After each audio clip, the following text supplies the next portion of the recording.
Terkuaknya kasus korupsi EKTP setidaknya mengganggu kinerja Kementerian Dalam Negeri dalam hal melakukan perekaman data EKTP.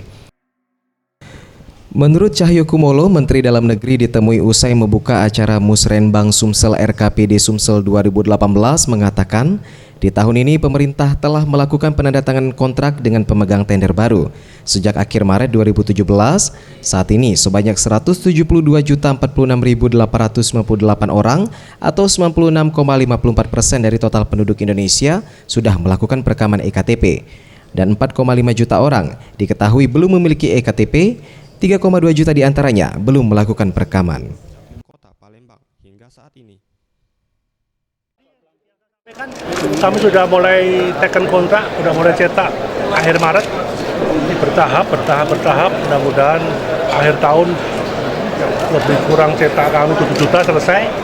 Akan kami distribusikan kepada masyarakat yang sudah merekam datanya, tunggal, baru mendapat surat keterangan. Diperkirakan untuk distribusi ke daerah kapan? Ya bertahap dong.